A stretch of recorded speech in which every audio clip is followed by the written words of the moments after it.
We are here talking about ATV Sand Wars, not with Tyler Palmer this time. We are with another ATV Sand Wars promoter, and I believe he is a racer. We're with Justin Roy. Justin does a lot of behind the scenes work at ATV Sand Wars, helps put the event on. One of Tyler's right hand man that helps put the event on as a whole. First of all, Justin, how you doing? Doing pretty good, man. How about yourself? I'm doing great. I'm doing great. I appreciate you coming on the show with us to talk about this event and how it went. So let's get right into it. How did the event go for you? Dude, it's like I tell all of our guys, this is probably the most enjoyable year I've had. The event went great. It was a fantastic year, a lot of fast bikes. And just everything clicked, everything went right. I just think it was a good race. Now a lot of people know about what Sand Wars is and what it does, and what we talked about with Tyler last episode, Isaac did. Uh, you guys run four wide. Yep. So basically, if you have a 40 bike class, you get 3 rounds and you're done with it. We run through them as fast as possible. It's four wide, 400 foot. So you're seeing some fast speeds. For sure, especially with that extra 100-foot added to it, other than what we're usually used to with 300-foot, that is huge. And just to kind of the mile per hour aspect of it would be nuts, let alone. But let's talk about how many bikes did you guys have entered in your classes this weekend? I know you guys ran some classes on Friday, some classes on Saturday, and we'll get to those results in a second. But how many bikes do you think there were there? I want to say there was like 134 total through what is it? 7 classes. That's pretty damn good. 134 bikes for 7 classes in 2 days. That's a lot of no bar bikes in one place to go fast. A lot of no bar bikes. I want to say we saw 17 states this year. 17? 17 states. Wow. So we got bikes coming from all over, man, and it just keeps getting bigger and bigger and bigger. And I was just going to say the payout. The payout's the biggest thing. That's what's drawing people in is the huge payout. What kind of? I was just about to allude to. You said it. You get people from out of state. Not a lot of people know this. Like this race is in Winoka, Oklahoma, right in the sand dunes, right next to America's Oasis, and they can expect guys. He says 17 different states. There's guys from California, Oregon. I know there's some guys from Kansas, Missouri, Texas, Oklahoma. I don't know. I'm not New Mexico, probably just a bunch of Western states as well. They get good turnout, and I'm glad to hear that the turnout this week that race weekend or a week past, but I'm glad the turnout was great in your guys' favor. I really was. I think we saw from last year. I think it was probably 15 to 20 bucks more than last year. Really? Yeah. And what really hurt us this year was the payout was a little smaller than last year, but sponsorship was rough. It's been a rough year. It's been a rough year for everybody. I get you. It's always rough during election year. It is. How much money did you guys give away this year? Roughly 26,000. That's still a bigger payout than most races. That it's huge. I want to say Unlimited saw 8 this year, so Unlimited was a little smaller than last year, but 421 was a lot bigger, around 6,200 or so. Oh, dude, that's still hefty payouts for some of the fastest bikes in the country competing against each other for sure. Yes. So who won these things? You got results for us. Where do you want to start? We'll start with single cylinder. So single cylinder was we had 14 bikes, and we had 2 guys from Louisiana come and take first and second, and Dawson Dickerson and Brent Danos. So it came down to them in the finals, which basically they own both bikes. I think Dawson owns both bikes. So they did a handshake, and basically he gave Dawson the win, so they could save their bikes for later races. But Dawson took single cylinder at $2,000 for payout. Stock Arm is a name we see a lot. QSR Sammy. They took that with out of 8 bikes. I think it's $1,500 payout. Nice. Yeah, you get him $1,500 for beating 8 bikes. That's a good payday. That's It a good is, payday. and that's a quick race. I mean, we had that race done in 45 minutes. That's awesome. Can you real quick, just to help out the viewers here, just kind of explain the class rules as you go through them? You said single cylinder. Yeah, single cylinder. So like your Raptors, your Raptor 700s, your 250Rs, anything with a single cylinder bike. But it's normally a small class. We saw a bigger participation this year. We were hoping it was going to be bigger. We had some guys come from Oregon and up around the Northwest, a lot of Cuervo guys. They dealt with a lot of tuning issues, so a lot of them didn't get to race. Mm. So a lot they up there they really lean their bikes out. So when they come down to this lower elevation, it really hurt them. So, Gotcha. but I think next year single cylinder will be a lot bigger. Oh, good. I'd like to see that class get bigger. And then you said the second class was stock arm, correct? Stock arm. Oh God, where do I begin on stock arm? It is the longest list of rules you'll ever want to deal with. And it is, you talk about guys push the limit with stock arm, but it's fun to watch because it is a rider class. It is your true riders. It has to be a stock length swing arm. I can't, unless I'm looking through rules, I really can't tell you what out the front. I know they can extend the front a little, I think, but the shocks have to be in stock locations. All your shock mounts and motor mounts have to be in stock locations with stock swing arm, and then no added weight on the front unless it's usable. So Okay. basically, you're talking about some big motors with a stock swing arm. I mean, I think Sammy's bike's like 1,000cc Raptor, and it's got a stock swing arm. That's insane. Yeah, I did, and I think that thing went out to the race. That thing went out to the track and ran like mid threes, which is yeah. insanely fast. Oh yeah, they'll take that motor out of that chassis and then put in another chassis, and then they'll keep running it. And it's insane to watch. They'll do it right there on the dunes. Dude, I've actually seen that. My only time going to Sand Wars, I saw them run one bike and then they took the motor out, put it in another bike, and ran it in a different class. Absolutely. They do it every year, and it's insane.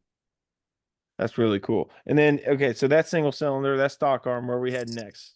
Let's do stock mod, which we talked about Dawson and Brent in single cylinder, which their little handshake deal I guess paid off. Brent ended up winning stock mod. And for those that don't know, stock mod, stock chassis, any swing arm, anything out the front, it just has to be stock hoop.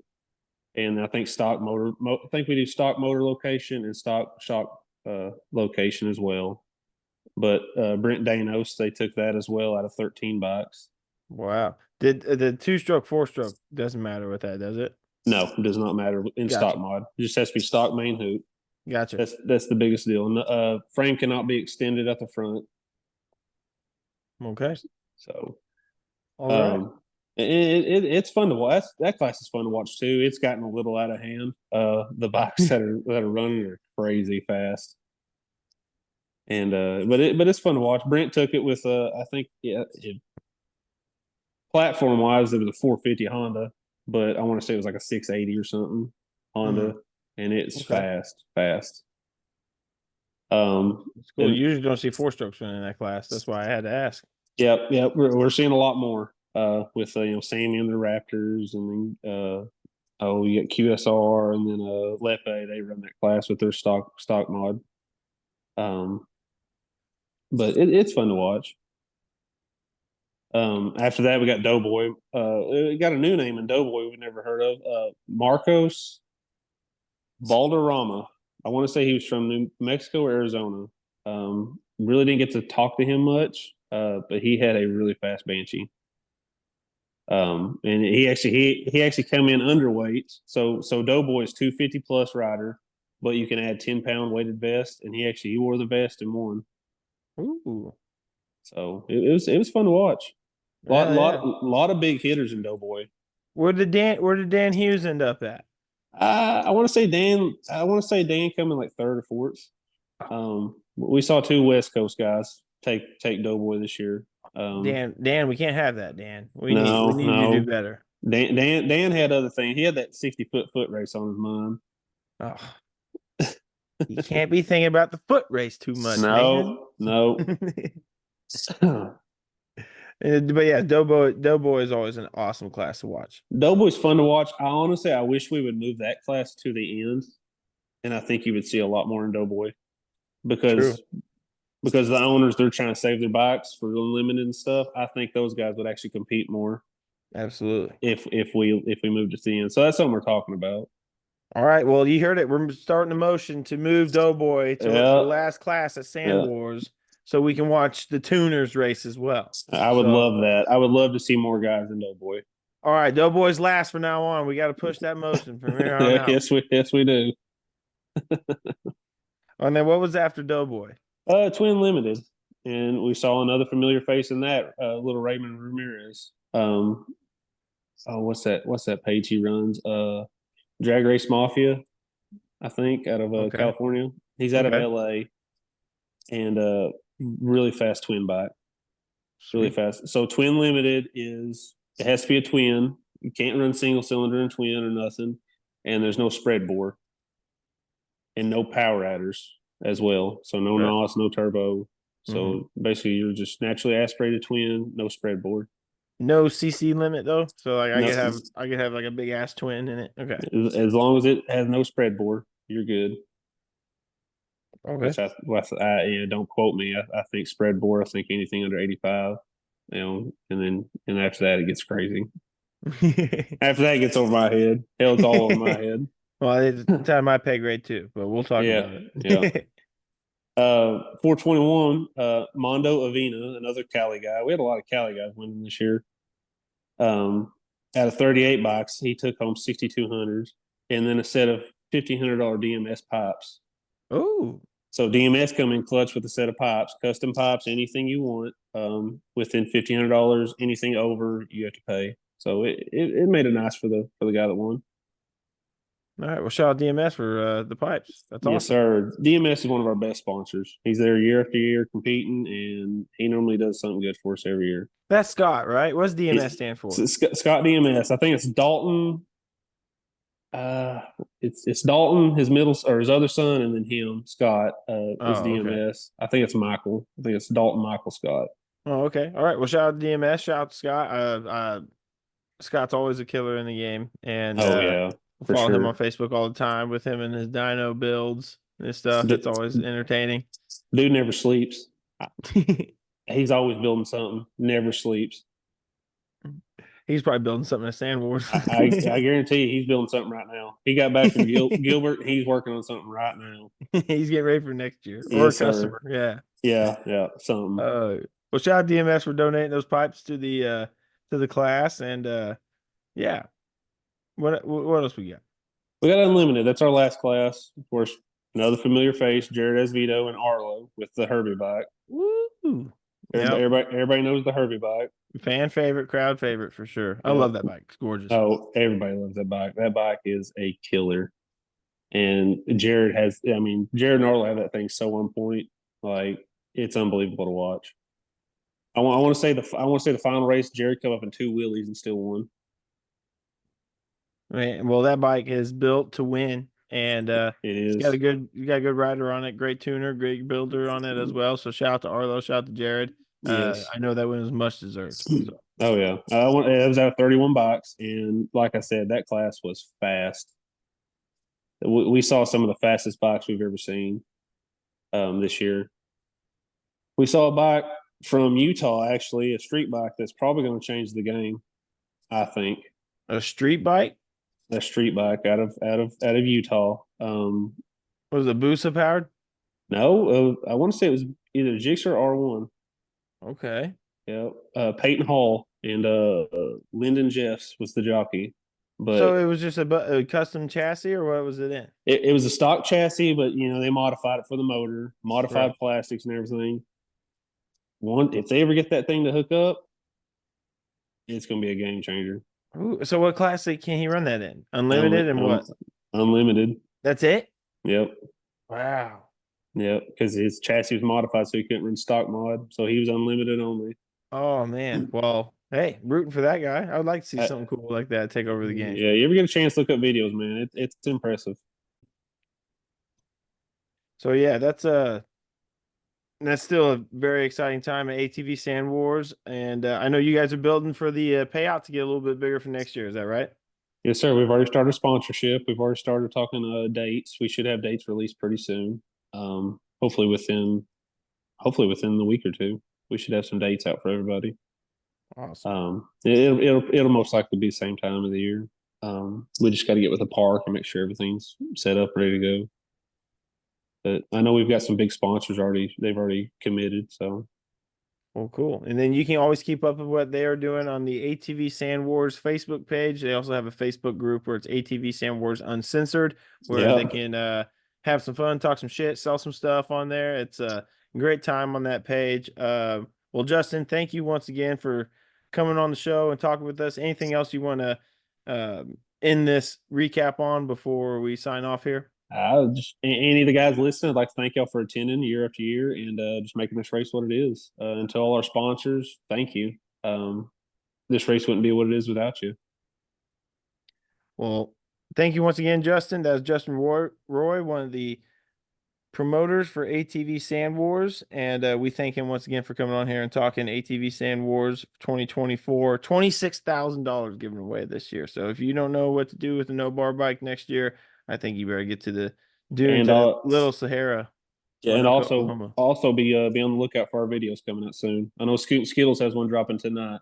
Yes. So, all right. So check those out. Yeah, and this when you guys listen to this, it'll be Thursday. So that episode's out right now, or that video that he was talking about is out right now on Scoot and Skittles Facebook page.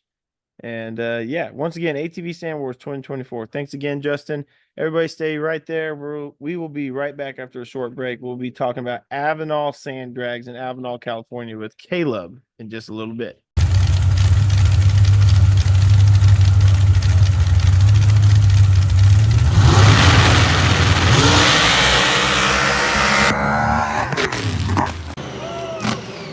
Hey, welcome back to episode 48 of Paddle Talk. We just got done talking to Justin Roy with ATV Sand Wars, and now we are here with our very own Caleb Mings, and we are going to talk about the upcoming race at Avenal Sand Drags at Avenal, California. First of all, Caleb, what's up? How's it going? Yeah, new mic. Hopefully, I sound okay. But yeah, stoked for the Avenal Sand Drags, the Down and Dirty Fall Nationals coming up this weekend. Yeah, well, your mic sounds horrible, by the way. No, it's good. Come on, folks. No, folks, give me a good comment just to show Billy up. Tell me I sound beautiful and amazing. Tell him he sucks. I'm just kidding. Don't do that. We appreciate Caleb here. So, Caleb, what's Avenal got coming up this weekend? Yeah, so this is their last race of the year. Their Fall Nationals, definitely one of their bigger events. I am not going to be there for Friday coverage, so I do apologize for everybody that's wanting to see qualifying action. They're going to do the 395 index, motorcycle gambler, and everybody's favorite, the Quick 8 full body truck class. So we'll see if they've got anything going on. By the time I get there, I'm going to be leaving after work, so probably going to get there pretty late. It's 4 to 5 hour drive from where I'm at in California, up to Avenal. So going to make the haul out there. Want to give a special shout out to Chris Miner Racing for sponsoring the coverage. And another shout out to Wes and Shelley Fuller. They're gracious enough to give me a place to crash. So I will be on there on site Saturday and Sunday. Did I hear you say a motorcycle pro gambler? Yeah. Yeah, the Avenal still is basically the only California track now that is still running the ATV. So they run a ATV Gambler Friday morning, same kind of in conjunction with the 395 index. So that's what they kick off the racing action with. And I say morning, it's noon. A little bit of a late start there for Fridays. No, good to see that ATVs can at least go to Avenal and rip it for sure. And there's usually a pretty good showing of ATVs there. You get a lot from the Central California, Pismo, Bakersfield area. So a lot of those guys come down. Good deal. Maybe Oregon guys will go too. Who knows? Yeah, every now and then we get some Oregon racers that come. Yeah, the ones who are on their way back up from Louisiana just up by Avenal. There you go. Well, maybe not, but that'd be cool. So you said the 395 index motorcycle pro gambler, the Quick 8 full body truck. And then it looks like they got Pro Car Gambler as well at the end of the day on Friday. Yes, sir. Yep, along with 2 qualifying sessions for Top Alcohol, Top Eliminator, and Pro Mod. Obviously, they usually get a pretty good crowd of Top Eliminator cars. Pro Mod and Top Alcohol is kind of contingent on who shows up. So we'll see who, if anybody, is going to be there. But I know that they'll definitely have a decent crowd of Top Eliminator cars. Oh, cool. Alrighty. And then what? And then you'll. This is when you show up. Is on Saturday, and well, Friday night really. But they'll probably be done racing by the time you get there Friday. So Saturday is when you actually get there to start doing some coverage. What are we going to see on Saturday? Yeah, so Saturday we got the sport car classes. They run 3 sport classes there: Sport 1, 2, and 3. Love the Sport 3 class. We see lots of basically stock like farm pickup trucks and the slower stock side by sides. Those guys just have a blast out there racing. Kind of unique to the Avenal area. Sport 2 and 3, or Sport 1 and 2 rather. Those guys are kind of more what we typically see for the sportsman competitors out on the West Coast. So you'll see a mix of trucks, Jeeps, buggies, dragsters within those classes. So that's going to kick off the action Saturday. They'll do more qualifying for the fast cars, so Top Eliminator, Top Alcohol, and Pro Mod. They also are going to be giving the kids a couple time shots middle of the day. So they'll run the big cars. Kids will be a little bit of a break after that, and then they'll reset and get into the sport motorcycle elimination. So 2 classes for that, and they'll run everybody out for that class. Then we'll get into a Saturday Pro Gambler. So they're running a Pro Gambler for the cars both Friday night and Saturday evening. And they'll kind of go and do their first 2 testing tunes for that, do the final qualifying session for Top Eliminator, Alcohol, and Pro Mod. And then we will wrap up Saturday competition with the Pro Gambler finals. All right. And did you go over the splits for Sport 1 and Sport 2 and stuff? Yeah, so yeah, go ahead. It's similar to what it is at SoCal. So Sport 1 is 350 to a 450. So that's typical of what we see for SoCal as well. Sport 2 is a 451, but they cap it out at 6 flat. So that's the difference between what we see at like SoCal Sand Drags. They kind of leave that open. Sport 2 caps at a 6 flat. And then Sport 3 is a 6 flat and slower. So that's why we see those completely stock pickups. You know, you've got a lot of vehicles out there running 8 or 9 second passes. But like I said, lots of big, heavy, full bodied, farm trucks and stuff in that class. Might be my favorite class. I don't know yet. It's fun. Ball of excitement. Yeah. Yeah. Now you'll definitely see some people running some street cars and stuff within that. That's not sarcasm either. Stop that. No.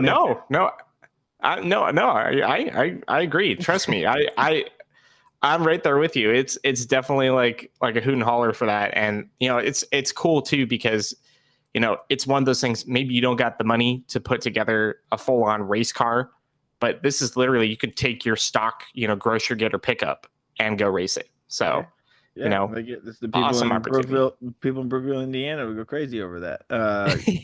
So yeah. Yeah, and then your sport motorcycle classes, that's the traditional 449 and faster for the motorcycle Sport 1 class, and then 450 and slower for motorcycle Sport 2. So just right at that 450 split. You probably will see a few people right on that border that will run both classes. I know you'll probably see the same for Sport 2 and 3 and Sport 1 and Sport 2. There's going to be some people on those borders that, they go and they just right there at the break. So they'll either sandbag a little bit or, just stay in it a little bit longer to go up or down one of those classes. Okay. And what else we got? So Sunday, let's get into that. They're going to be kicking it off Sunday for eliminations with the Motorcycle Pro 1 and Motorcycle Pro 2 classes. So same setup as the sport classes. You're going to have 449 and faster for Motorcycle Pro 1, switching from a full tree to a pro tree. And then Motorcycle Pro 2, again, full tree to pro tree. they are going to cap that index at 6.10 seconds. So 6:10 is slower. Sorry, you got to get quicker to get into the pro class. So they'll do that first thing in the morning, hitting off Not 8 that o'clock. much quicker. It's a 6:10. So 6:10. maybe Yeah. you don't So have to I get mean, that much quicker. sure, but if you've got something that's usually a stock Banshee or Raptor is close enough to that you can make it. You might need to do some jetting, put some pipes on it or something, and you'll be right there to be able to run the class. So it's great opportunity to still be able to run a pro light with a pretty stock bike.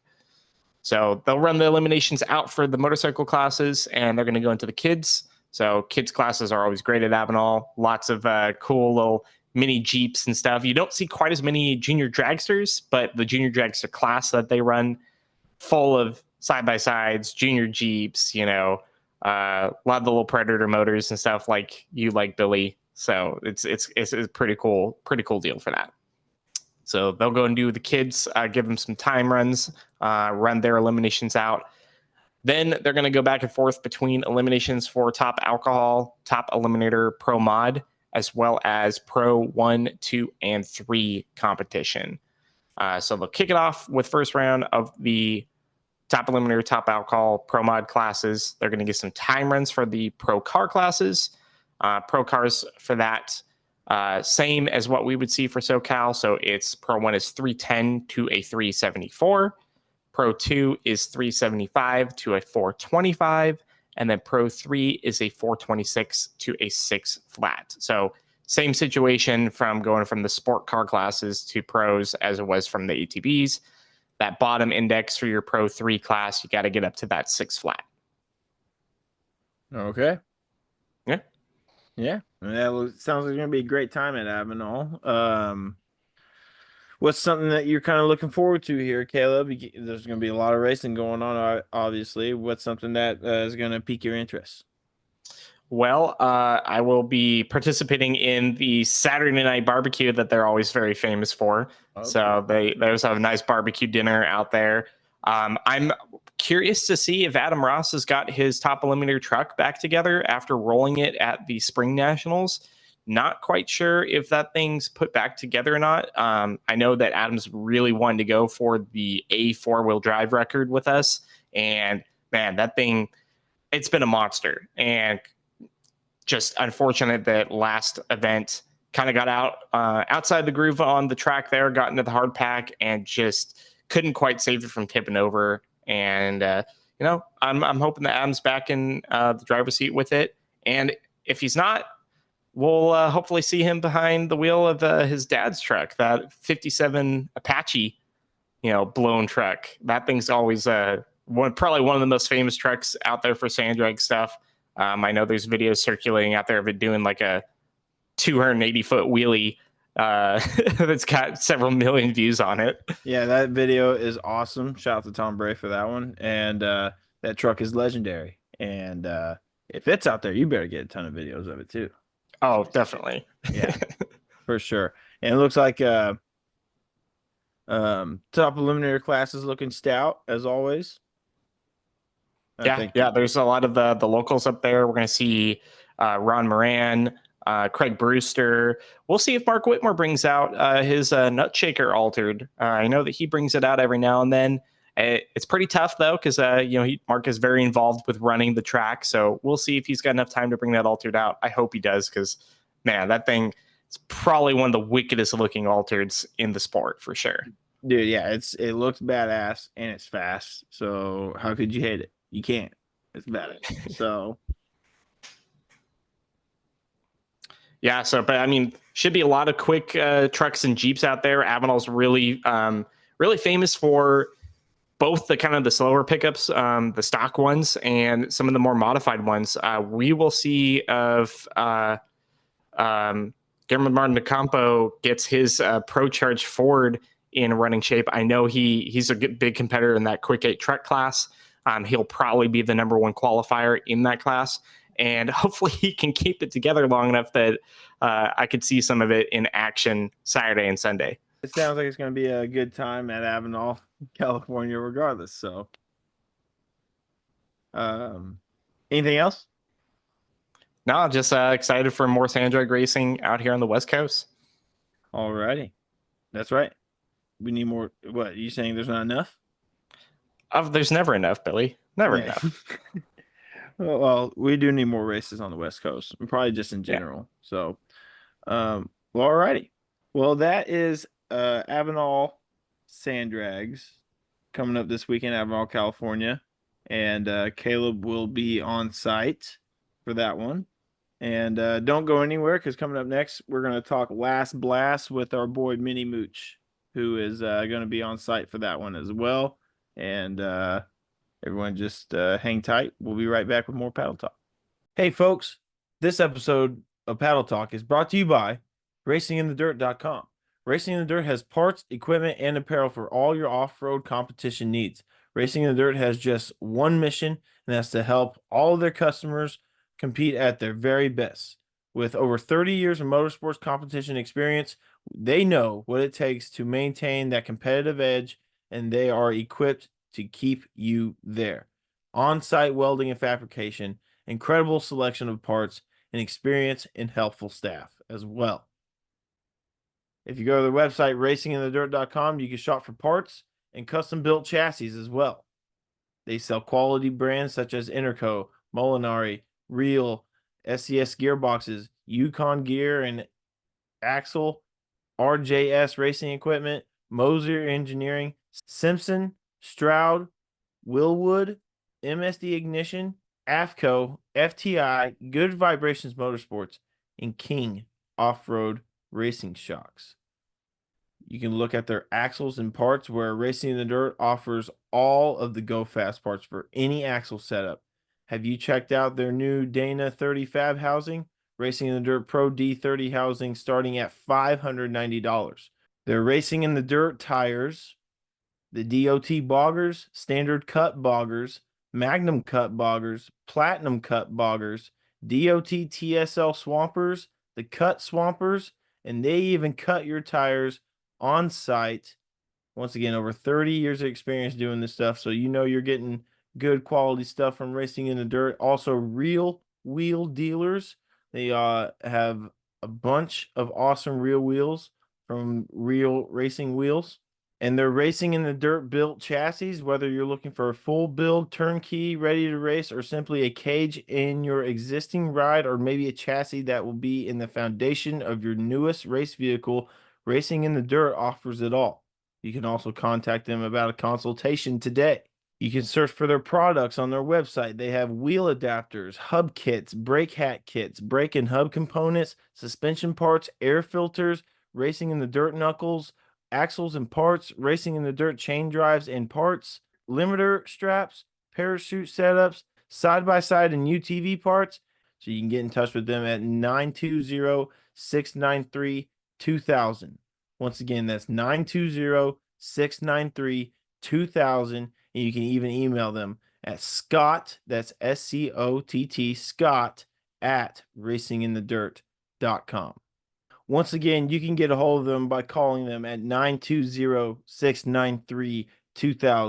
920-693-2000. You can also email them at Scott, SCOTT, at racinginthedirt.com. And then they are also open Monday through Friday, 8 a.m. to 5 p.m. And don't forget to check out their website, racinginthedirt.com. That is racinginthedirt.com. And don't forget the UPS Daily.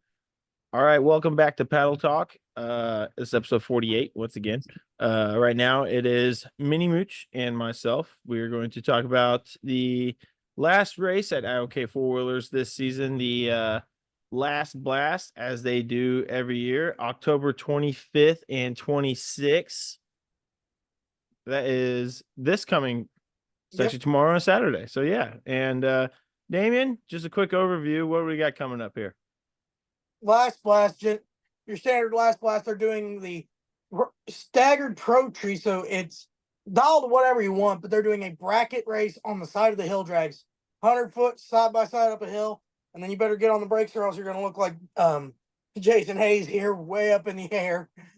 But it's always a blast. But it's a standard bracket race. Other than they're doing it with a pro tree, so that trans brake is going to be a big help there, unless you got a really good reaction on foot brake. Has Then it always been a sport light? Why the switch to pro tree?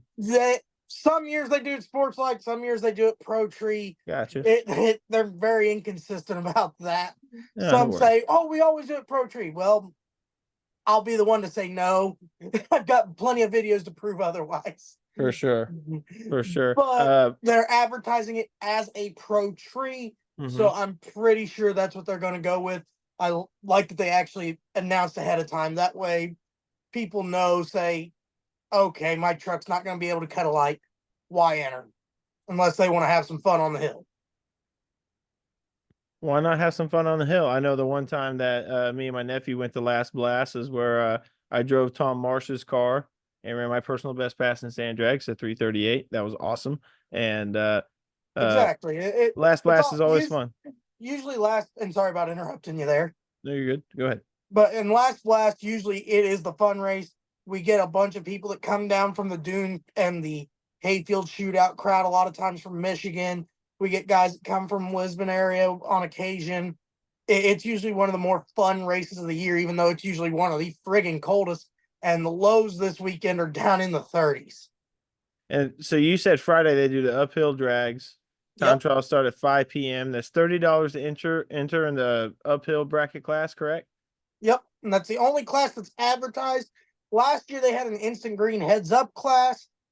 It does not appear that they're going to do that this year. Gotcha. No worries. So what do we got coming up on Saturday? Saturday we got start with the standard junior program, 8 a.m. registration, 9 a.m. time trial start. That can be adjusted a little bit depending on how long the hill drags run, because the hill drags are notorious for timing system issues, but usually they've gotten it figured out pretty well. I think they've got it down to where it's working good. But if there's any delays Friday night, they will on occasion push the time trials and registration for the kids a little bit later. And then it's supposed to start at registration at 11, time trial starting at noon, is the bracket race, standard Cleves, Brookville area bracket race. They'll probably have a fast and a slow bracket. $30 entry fee there. Time trial is supposed to end around 4, and they're advertising a first round buyback, but they do not advertise the price on that. And they're also doing a $100 entry fee, quick 8 fastest cars. Time sessions will be run during the time trials for the bracket race. Single elimination, staggered pro tree, dial to the 10th, like most quick 8s in the area. I gotcha. So nothing too crazy there with the quick 8. Your standard dial to the 10th and whatnot. Hi, baby. Hello. Hi there. Yes. So cool. Yeah, it looks like it's gonna be a great time at Cleves, Ohio, Last Blast. And you guys are taking the Jeep, I would guess, and trying to run some bracket racing on the hill drags and some bracket racing on Saturday. Yep, gotta finish putting the drive shaft back together as of recording this. Gotta put it in the car, change some spark plugs, because I'm probably not going to spray the nitrous this weekend after the year I've had. I just want to go and relax and have some fun racing. And is this the kind of race where people can show up and try to break records run some fast It has happened in the past. Scott Gorilla has set records at this event in the past. There have been a few that have set records at this track, at this race, because the weather's always conducive to horsepower, because it's going to be highs in the 60s, lows in the 30s at night.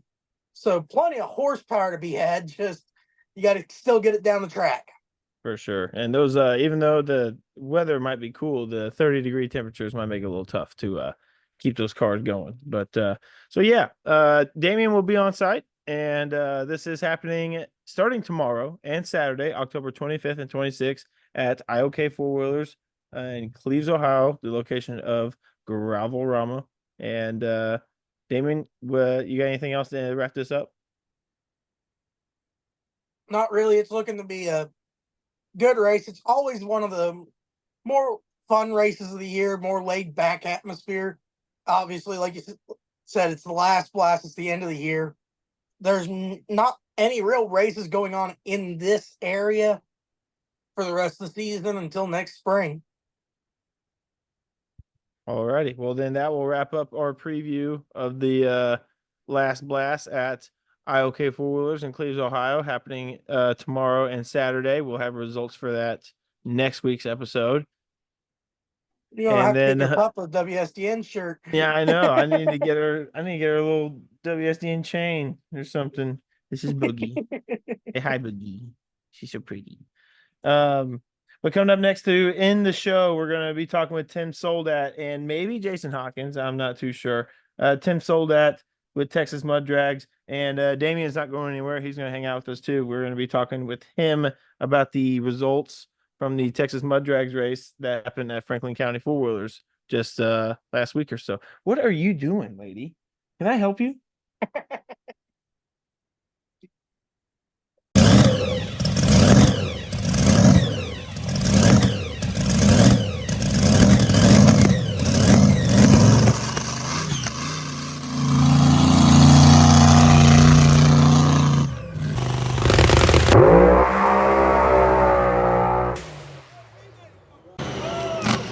All right, welcome back to our final segment of this episode of Paddle Talk. 48th episode of Paddle Talk, still crazy. We are with Tim Soldat of Texas Mud Drags. Mini Mooch is still with us. Jason Hoskins might join us mid segment here. We don't know, but first of all, Tim, how you doing? How you feeling there? A week after the race, how you feeling? Man, still wore out, but we here. We're gonna get after it again. Yeah. Well, let's go ahead and get right on into this here before I get to Mini Mooch. Tim, how did the race go for you and the organization as a whole? Man, that was a super turnout. We got there early Friday morning, 6 o'clock in the morning, and there were already trucks there. So by mid-afternoon, I believe there was 50 trucks there. So it was a great turnout. Franklin County Four Wheelers treated us really well. Brookville's a great track, beautiful track. Anybody gets an opportunity to run there, go ahead and get in there. That's a great place to go run. And, the amenities there, they take good care of you. So, yeah, I highly recommend that track. Well, yeah, from what I've seen on Facebook, everybody had a great time. I seen Damian got put to work. He was looking for spots for people when it got really late into the evening. And when Damian got involved in all kinds of ways. Tim, were you racing at this race? Yeah, well, two of my trucks were in there. My son races them while I try to do all the stuff at the track. So I really don't have time to do both, especially when you have a large turnout like that. I believe there were 95 trucks there. So there's a lot of stuff going on all night long. And when I say all night long, I mean all night long. So there's a 95 trucks for the 4 classes that you guys have? All the classes combined, because it started off at like 10 o'clock in the morning when they started doing their bracket class. So if you put all of everybody that was in there, that place was pretty packed up. That's a big turnout. That's huge. That is awesome. And I'm happy for the organization and the track also. Mini Mooch, Damian, how'd it go for you? Could have gone better. Just little issues here and there. Blew the spark out in the first round, broke the drive shaft in the second. So I was done early. The class came down to what I was expecting it to be of who could just get down the track. So it was a normal mid-October for you, is what it sounds like. it was on par for most of my season. Ouch. Well, Tim, you said you had 2 trucks in it. How'd your trucks run? Well, I got our former mod truck, which is the Purple Nightmare. It ended up in 5th. I think we went 6 or 7 rounds in it. We went 6 rounds in the other truck, and I think we ended up 6th or 7th in it out of 29. So you said you went 6 or 7 rounds and you got 5th? 5th or 6th or 7th, yeah, somewhere in there, yeah. Oh yeah, that's a lot of trucks, man. You got to eliminate them, so it takes a while to get that done. Especially when you're doing double elimination. Double elimination. Yeah, forgot about that. But that's awesome. That is awesome. Some impressive ETs you were seeing from them. Like, what's comparable from Franklin County to like some of these other mud tracks that you go to? Like, was it fast, slow? What is it? Like, let's talk. I kind of feel like most of the tracks are the same. You'll go to the track, your first pass is always the slowest one. and then you start to make your adjustment for the track. But by the end of the evening, you know, you're right back to where you were at all the other tracks. I don't know how to explain that. I don't know why it is, but it just kind of seems like your first pass is a slow one. If you can get past that one and win, you're like, oh my God, we got to do this. And you get it. And then the truck just starts progressively going faster. And it's just, you know, it's a lot of fun being on different kind of terrain and watching what the trucks can do. But yeah, the reason I was asking is just because, you know, some people have had debates and just talks about like how it compares to like other tracks with actual mud tracks, not really your 300-foot dirt or sand prep tracks, but like the actual mud tracks that get time. That is pretty cool. But ET wise, were you running anything close to personal best with the trucks, or we were off probably, you know, a half a tenth or so. So I mean, it wasn't, you know, it wasn't anything any different. You know, I think that we were adjustment away.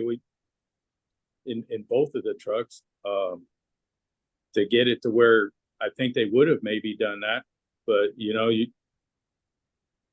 coulda, shoulda, woulda. You know, I don't know. right? But you don't really get. Sink at it. What was that? We throw the kitchen sink at it there in the last couple of rounds, and every time we did, we went a little bit faster. Like, well, let's take another gamble. You know, so it's all, you got to beat the guy next to you. That's what it's about. Yeah, for sure. But I kind of blanked out on what I was going to ask there. But Damian, what kind of ETs was the Jeep running? Was it anything close to?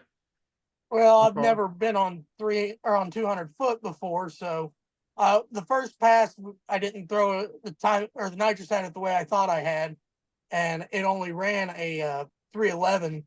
And then after that, it just was one of those deals of just didn't get a full pass because first round it just wouldn't take off, and then second round broke the drive shaft, so I didn't really get another shot at it with the full 400 shot on it.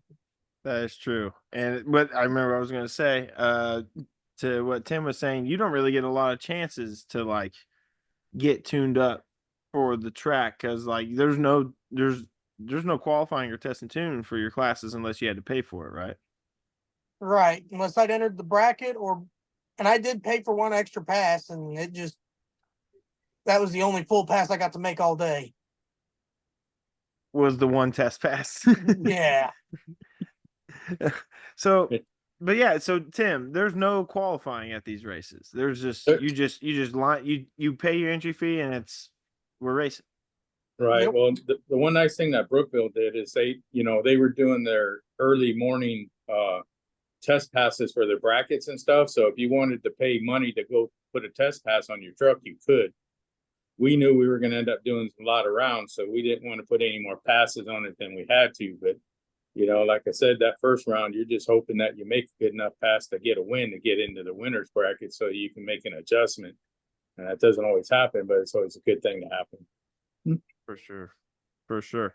Well, Damian, what else do you got to add before we move on to these results? Like anything just interesting, badass? Like what do you got? One big thing I noticed, especially in the big cars, they chased after them a long ways, and it showed in the number of reflectors that were taken out on the day. Mm-hmm. We were down literally at the last few passes of the night. They were down to the last set of reflectors for the ET sensors. We didn't even have mile per hour at the end of the night. Really? I didn't know that. Yeah. Those guys were running 229s, 230s, 235s, 240s all night long, man. Those guys were flying down the track with the when wheel they could get it, when they could go A to B. That was the name of the game there. And that's fast, right? Like a 230 is fast as shit. That's fast. Okay. For comparison, the record in MRA unlimited for 200 foot, so open rails is a 190. Right. And that's a screw blown Hemi dragster, basically. Okay. And they're doing this with trucks. All right. Farwick, I seen George ran a 229. Yep. And right? as a comparison for the sand guys, Kyle Farwick was there testing, making sure he had his ignition issues figured out from the Outlaws race. That screw blown 2,000-pound Alder went a 226 and a 224. But what tune was in it? The 295? The 284? 280 tune from the Outlaws race, from what I was told. Oh, And then they made the pulley change and it ran the 24. okay. So I don't know how badass that tune-up was, but still, for a car that goes 2.6s out west at 300 feet, that kind of gives us some comparison to the cars, and especially these trucks that are running similar times. For sure. At least at that track, for sure. Yeah. And add 700 pounds to it. Yeah. Yeah, that's wicked. That's wicked awesome. Tim, before we go into the results, what else you got? Well, I want to put a big thanks out there to Franklin County Four Wheelers. Jason really put a lot of work into this race, man. He kudos to him, man. Keith Robinette, and this guy's traveled 3 races with us. He's the co-owner over there in the Missouri track, helped us out in Mississippi. He ran a race in Missouri and also did came out there, and I mean, he was very helpful to us out there in Indiana. We had people all over the place. We had to man the scales. We had to do all kinds of stuff, make sure the race ran. It was unbelievable turnout, and those people fought really hard to make sure that race happened. And they kudos to them, man. I'm going to give them a big thank you very much for helping us out. So Well, shout out to those people. And if Tim cares about you, we care about you. So sure. shout out to those people that helped Tim out a lot and made that race happen. That's awesome. Yes, sir. Yeah. All right. Well, maybe Jason will dive in on here at any moment now. I have no idea. But let's move on to these results here. And Tim has them. I have them on my computer. Well, I got 3 of them on my computer at least. And Tim, we'll start wherever you want to start. Well, let's start with the bracket class. So the Franklin County Four-Wheelers, they ran 2 classes, their local classes, and we encourage that in all our races. We want their guys involved just as much as we want everybody involved, kind of make it where we all get together. Trent Sampson won the race in the bracket, and Rob Hausman came in second. Now, they also ran a 3,200 pound, I believe it was a naturally aspirated, any chassis, anything, as long as it weighed 3,200 pounds, it ran. Cody Trice won that race, and Rodney Upchurch came in second. That's what I have for those. So those are their classes. All right. Well, shout out to those guys. Damian, just 2 quick notes on the guys who got first place in those races. Well, Trent Sampson, he's a regular in the bracket races. His little white and black short bed Chevy. He ended up running the small block power adder class as well with some nitrous, but he's always been a contender in the bracket races. That truck runs good. It's a solid about 470, 480 truck, and it translated about 380s to 360s in 200 feet. Okay. And then in the 3,200 pound class, you had Upchurch and Cody Trice. Cody, they had their 565 big block, naturally aspirated. It was running good. They still had the nitrous converter in it, so it wasn't exactly as rowdy as it could be. And then Upchurch, we all know that one from Gravelrama. That roughly 400 inch small block that he's got is a high winder. Yeah, both shout out to Trent and shout out to Cody Trice for getting the wins in those classes. And Tim, what else you got? Okay, so we're going to go to the small block power adder, which Rodney Upchurch got first place in. So he bumped up into that class too and did really well. Nick DeBoer, I'm going to say his name. I hope it's right. You got it right. Yeah. And then Joe Zwick got third. Talk about luck of the draw there for Joe. 380s. He's the slowest car in the class. First round draws the official bye. Second round, Trent had to drop due to he felt the engine laying over. He didn't want to tear it up. So Joe gets a competition bye into the next round against the Copperhead Bronco. The Copperhead Bronco gets out of shape, has to lift or hits the cones and crosses center, giving Joe the bye to the first final, and then gets into the losers bracket, where the only car left in the losers bracket against him was Nick DeBoer, who beat him, blowing a head gasket in the process. Oh, man. So that gave Rodney Upchurch a bye in the final round. I don't ever want to race that guy. It sounds like something bad's going to happen. And that was his wife's Bronco that he was running that weekend. Just little NA 302 Ford, little high winder, but just like driveline combo ain't quite right in it yet. Next year, he's planning to have his Bronco out with a turbocharged mod motor in it, from what I've seen. That's dope. That's awesome. Okay, I just saw a message pop up from Jason say he tried, he couldn't get on. Okay, I'll work on that. You guys move. You guys talk about it. I'll worry about Jason. What else you got, Tim? All right, so next up, we're going to do the 4-wheel mod. This was a crazy class. Justin George with Saturday Night Special came in there and he took first place. Kelly Albertson got second place. And Matthew St. John got third. That's some hot rods right there. Definitely. Kelly Albertson's a MRA super stock regular, even though to me that's not a super stock truck. That thing's pushing the limits of that, in my opinion. But it's Right. a bad fast machine. What vehicle was the third place one? Was that Matthew St. John, it was a black Colorado looking thing. I think it was okay, the real long and low one. right without the front nose on it. Yeah, that's a bog truck. He was fighting, trying to get that thing to hook all night. Wasn't the strongest runner, but went A to B every single time. Every pass. Sometimes And that's what we got to do to win, man. Oh, yeah. And then the winner of the class, George family's Saturday Night Special thing, was a rocket, really, because that is an MRA Pro stock at its finest. All naturally aspirated, big cubic inch, big power. Big power. All right. Well, let's move along to that big block class. Now, there were 29 trucks in this big block class, so that was a fight all night long. But our buddy Jason Hoskins in Your Nightmare got first place. His buddy RJ Hefner with the Ford came in second with Simply Irresistible. And then Kenton Smith, also with a Ford Ain't Playing, came in third.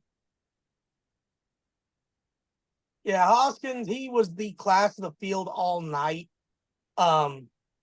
The Ford that RJ Hefner beat to get to the finals was the second fastest truck. That black and blue Ford. What was it? I'm trying to remember his Kenton name Smith now. Ain't Playing. Yeah, he ran a 3:19. Hoskins was consistently from a 15 to a 17 all night.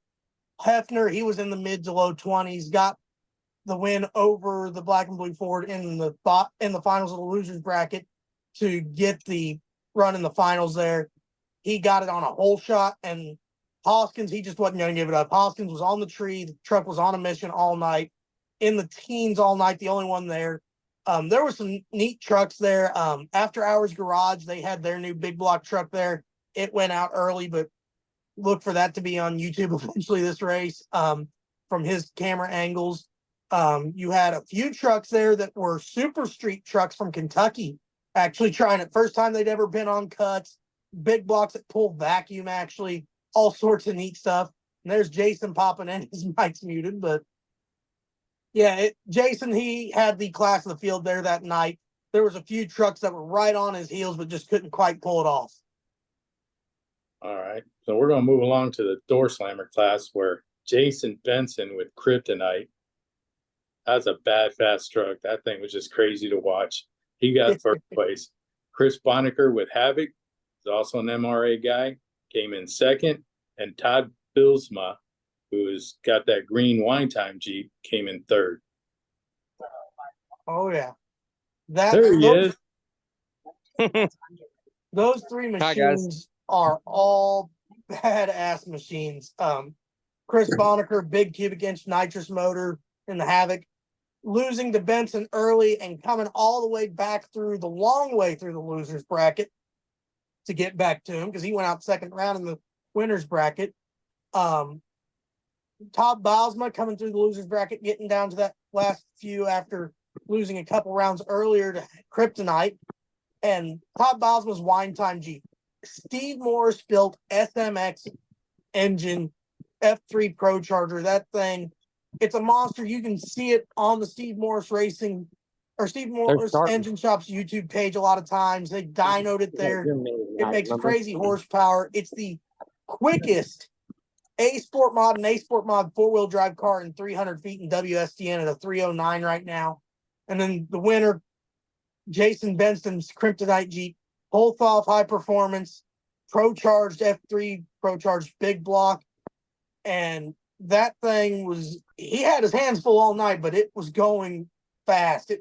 regularly out the back door over 100 mph, almost up there in speed with the Smoking Guns 229 pass mile an hour earlier in the day.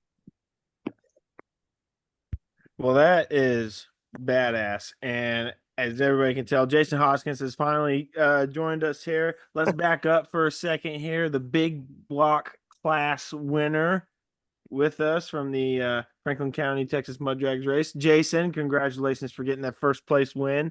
How did it feel? How did it feel? And what was your kind of mindset going up to each round there? Well, when I found out that the second place points guy was not going to make it, I kind of relaxed a lot and didn't have that much stress on me. So, I mean, it was more for fun then than it was for winning a points championship. And you just turned out to do both at the same time. So there you go. You had fun and you just winning at the same time. So there you go. Well, shout out to Jason Hoskins there.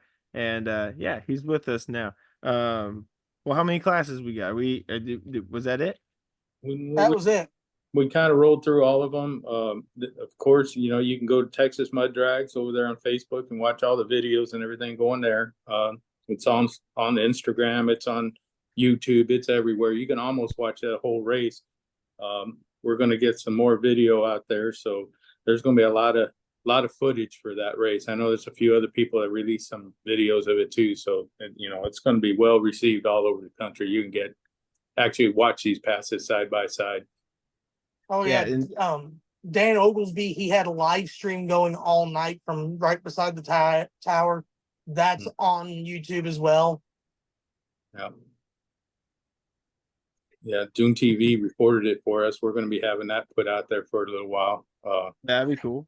Yeah, that's going to be fun. And we're going to try to do some more stuff with him next year too. So that's going to be fun. Now, yeah. I didn't get to, mention all the sponsors, but I'm going to let Jason do that because he's the guy who worked his tail out to make all this happen. So how about it, Jason? You tell everybody about all the sponsors that helped us out for this race. Well, we had Jay Litch with Nutramax Performance Energy stuff out of North Carolina. We had Snafu Racing. We had let's see here. I'm kind of off guard because I didn't have my paper out for all this. We had JZ Excavating. We had Albertson Excavating. We had Cutting Edge Lawn Care, Thompson out of West Virginia. Trying to think of who else we had here. I don't have the piece of paper with me right now. Like I said, I was actually driving down the road and pulled over when I seen this. Renegade Off-Road Driveline gave some money. Yeah, Renegade Off-Road. Hoskins Trucking. They gave some, and there was Roy Boys Racing out of, I think they're out of Wisconsin, ain't they? I believe so. They put in money. There was a concrete company, but I cannot remember the name of it. Saved my life. Graph Concrete. That's it. Graph Concrete. They put in money. We couldn't have done it without you guys. We put on a pretty substantial race in my book. I mean, we had an overwhelming amount of trucks that showed up, and I want to thank Franklin County Four Wheelers for allowing us to come and put that race on at their facility. Very top-notch facility. I hope to go back again. Actually, I want to thank Tim for letting me be involved in this. I've enjoyed myself throughout this year racing with you all, and hopefully, good Lord willing, we'll get to do it again next year. Well, shout out to all those sponsors. Shout out to everybody that put a hand in making this thing happen. Jason, I asked Damian and Tim this at the beginning, but then you just showed up. Tell us, just because I think we might have gotten there, but I don't care. I'm going to have you describe it again. Tell us how the race went for you besides winning the class, how it went from your perspective, and just as a whole, how was your time there? Well, I mean, we started out doing all the teching and everything, me and Tim, and we had David French come help us. The longer we stood there waiting for people to tech, the more people pulled in. I mean, it was an overwhelming race. I did not expect to have 96 cars pull in to race our race. So I want to thank each and every one of them that drove very long distances to come enjoy the race that we put on. And I think it's been a huge success on how the race turned out. I don't know of many races that I've been to, and I've been to just about everywhere in the country that have put on races that big. And to be a part of it makes me pretty proud. Hopefully next year will be even bigger. Absolutely. Absolutely. Well, Jason, Tim, and Minnie Mooch, I want to thank you guys once again for your time here. Before we wrap this up, Tim plugged the Facebook and all the videos you can check out on there. Jason, is there anything you want to plug real quick? No, I hope this continues to grow. We look forward to having a 2025 season start and see what brings for next year. I'm looking forward to it. Minnie Mooch, you got anything else before we wrap this up? No, but the biggest thing is just thank you to everyone that really helped to put that race on, from the guys that were helping with the Texas Mud Drags to Jason Job, Anthony Ball, Jared Job, Brian Zwick, Dennis McDonald, Ben Harrison, keeping the track together, keeping the timing system running, even since reflector after reflector after reflector got hit. We only got 4. They were down to the last ones at the end of the night. Hey, that's all that matters, is we made it through. Yeah, that's the truth. We did make it through. Tim, you got anything else to wrap this up? Well, yeah, I want to thank you guys for helping us out, man, and doing all the stuff that you do, not just for us, but for everybody. You guys do a bunch of stuff for all the racing series and the tracks and everything, and it's going to make everybody bond together a whole lot better. And we do appreciate you guys, man. Not enough is said about that, but we're happy to be here, and we're glad that you guys feel like it's something that you want to do. Thank you. Dude, that's huge. Thank you. I thank you. definitely We appreciate appreciate it. that. I definitely appreciate that. I know Damian does as well. Man, that's huge. Thank you so much. And that's going to end this episode of Paddle Talk 48. You can check us out on YouTube as always. We're always on Spotify. Check out all of our Facebook content, Instagram content. If you are mad about our TikTok content, blame Damian. He's in charge of TikTok. And then other than that, join us next week for episode 49, where we will talk PSDA, and I think we will have an interview with Willard Hammond, the owner of Newtown Dragway in Newtown, Virginia. So join us next week for Paddle Talk 49. Thanks, everybody.